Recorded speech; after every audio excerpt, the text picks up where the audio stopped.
Shri Naveen Jintal. Thank you. Honorable Chairman, sir, I am grateful to you for granting me this opportunity to speak on this budget.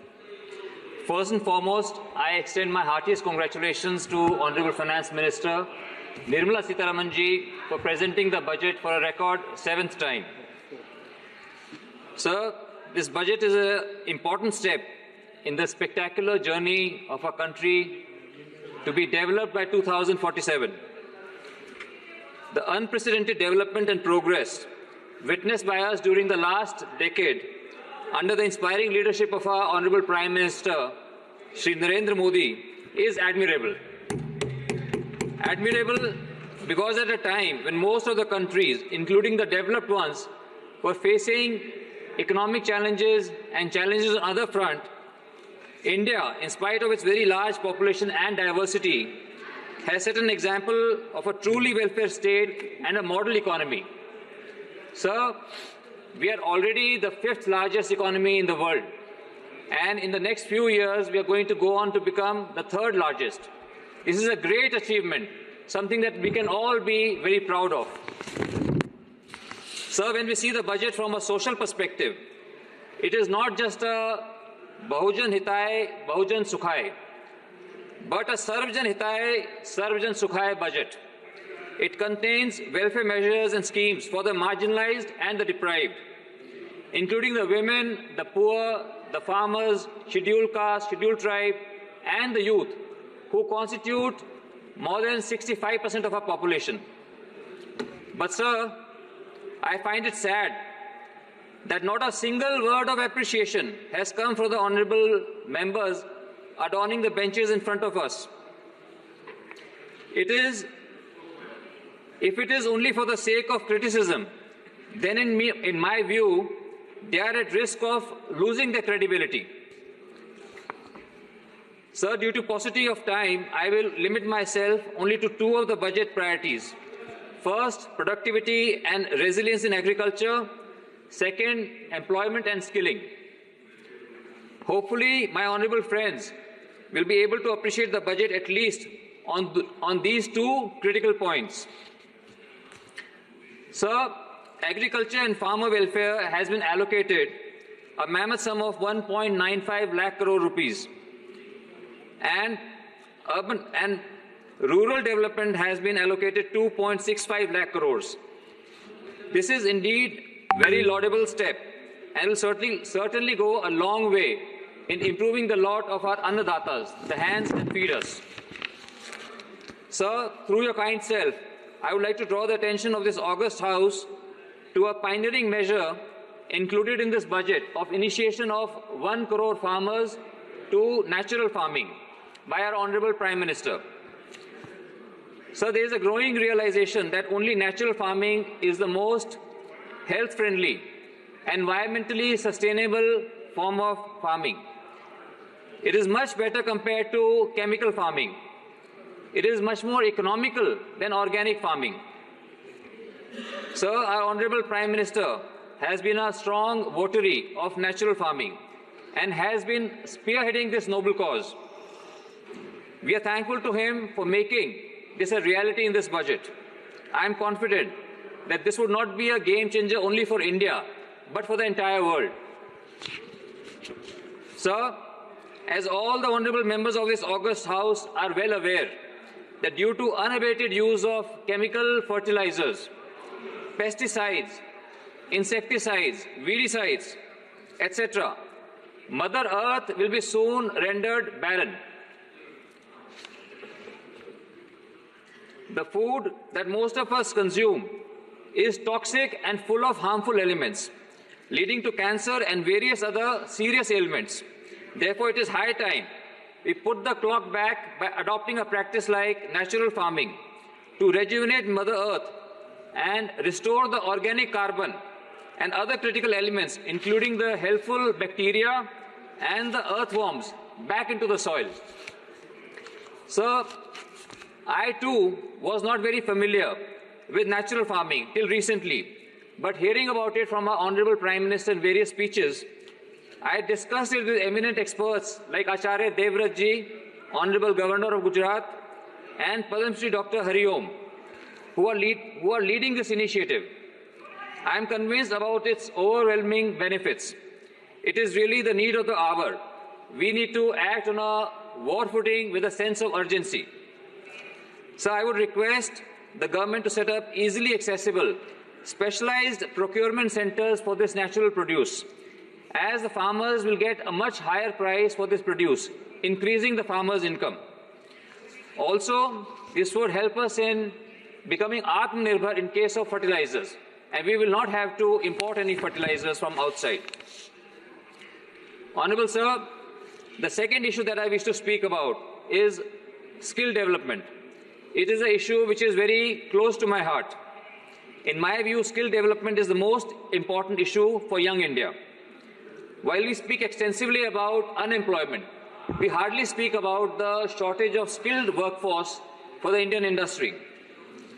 I would like to thank the Honorable Prime Minister for making education and skilling aspirational through National Credit Framework.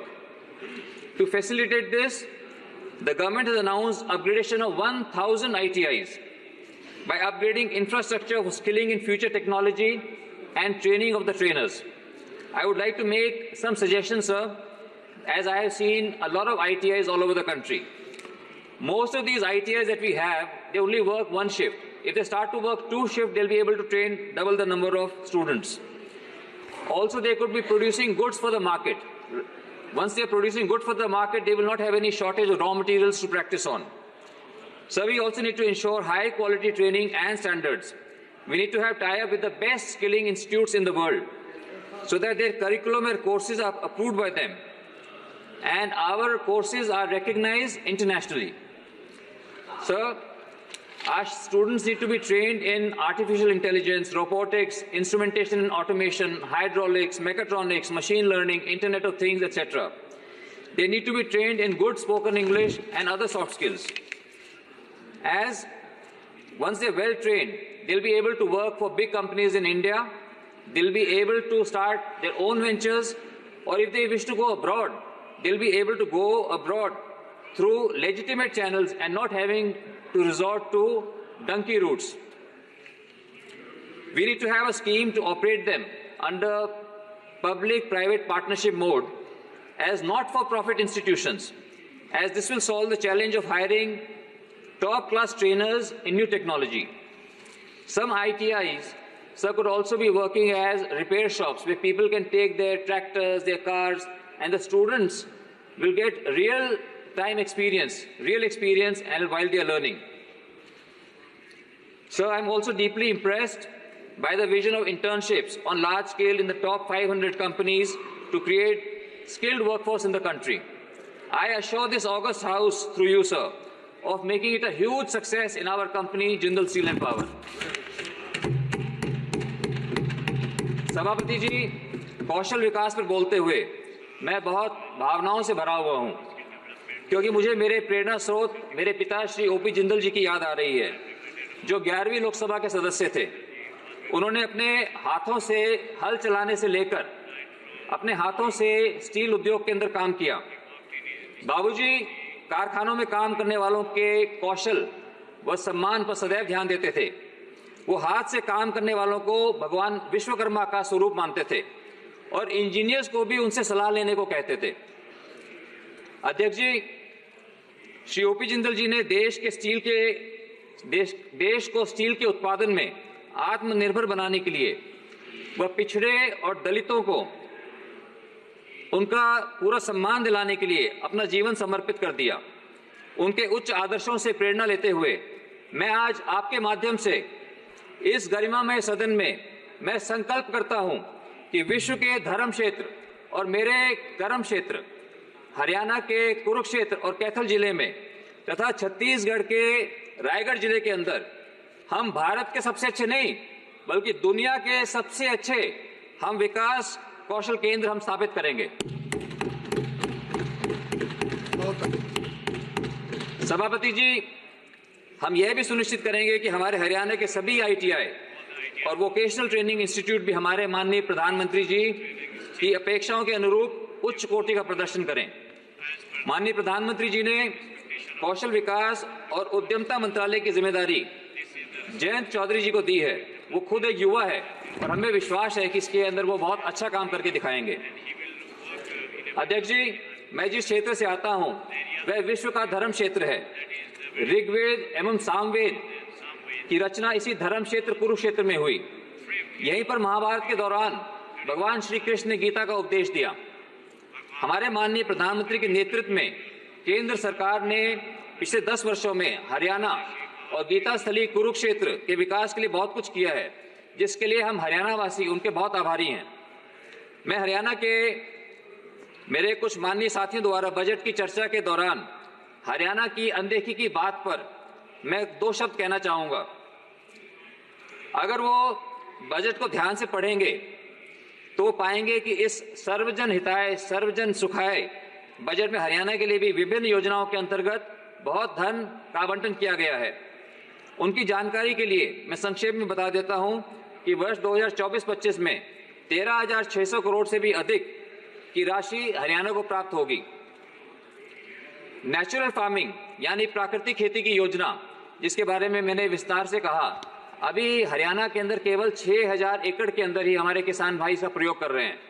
अगर हम सब मिलकर काम करें तो इसको 6,000 से हम 6 लाख एकड़ के अंदर हम लोगों को इसको करवा सकते हैं और इससे हमारे किसानों का व्यय कम होगा और उनकी आमदनी दुगनी हो सकती है।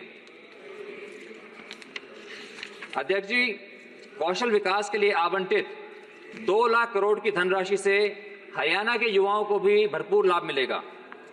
एमएसएमई से संबद्ध योजनाओं से हरियाणा की लगभग 1,16,000 इकाइयां भी लाभान्वित होंगी। प्रधानमंत्री सूर्य घर मुफ्त बिजली योजना, जिसके अंतर्गत ग्रामीणों को घरों के अंदर मुफ्त बिजली मिलेगी, वो भी जल्दी चालू होने वाली है। अध्यक्ष जी, आपके माध्यम से मेरा हरियाणा के सभी माननीय सांसदों से आग्रह है कि इस बजट की जनहितकारी प्रावधानों से अपने हलके के लोगों को अवश्य अवगत कराएं ताकि वे इन कल्याणकारी योजनाओं का पूरा लाभ उठा सकें। अध्यक्ष जी, मैं सदन में उपस्थित अपने सभी साथियों से यह आग्रह करूंगा कि इस बजट का समर्थन करें, क्योंकि राष्ट्र निर्माण एक महायज्ञ है जिसमें सभी से आहुति अपेक्षित है। अध्यक्ष जी, आपने मुझे बजट पर बोलने का मौका दिया, मैं इसलिए आपका बहुत आभारी हूं। धन्यवाद। जय हिंद।